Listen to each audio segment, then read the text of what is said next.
sentiment de pression intérieure, un fardeau sans cause apparente, et comme de tristes pressentiments sont souvent ressentis sur le chemin de la croix. Ou bien l'âme est en proie à de l'angoisse, à une sainte terreur, ou encore elle est saisie par la tristesse. Alors, comme des soldats effrayés au sein de la nuit, nous courons prendre nos armes, comme si l'ennemi était à la porte. Très probablement, il s'y trouve. Si, se dominant, l'âme s'adonne à la prière, cette étrange oppression intérieure disparaîtra, faisant place à un sentiment de calme, de paix, de liberté.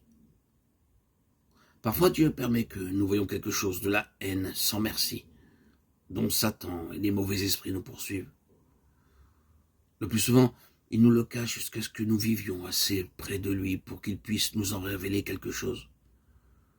Il arrive aussi que le Saint-Esprit découvre à l'âme vraiment humble et fidèle quelque chose de la haine des hommes.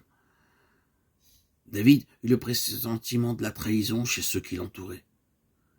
Madame Guyon fut avertie intérieurement de ne pas recevoir certains visiteurs pleins de fiel et d'amertume pour elle, et de ne point leur parler quand elle les rencontrait.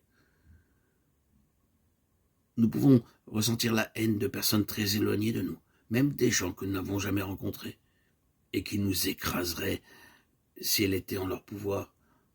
Parfois, nous ressentons au cœur les blessures que pourraient faire des flèches aiguës. Il y a là une très réelle souffrance. Nous nous trouvons en face de faits, de phénomènes du monde spirituel, du psychique. Nous nous trouvons devant des faits ignorés de l'étroite théologie. L'âme qui déborde le corps passe par de nombreuses expériences. Se savoir méprisé ou haï par nos semblables, même par des personnes qui ont la réputation d'être très religieuses, ceci est une grande souffrance. Mais si nous allons à Dieu pour lui dire notre peine, il verse en nos cœurs son amour et sa tendresse. Il semble que Dieu châtie l'être intérieur. Les chrétiens superficiels ignorent cette souffrance.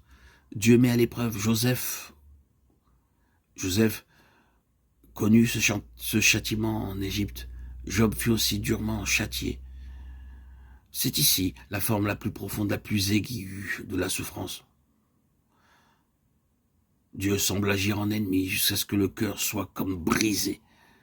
Mais ceci a sa contrepartie. Dieu qui a fait la plaie l'a guéri avec le baume merveilleux de son amour.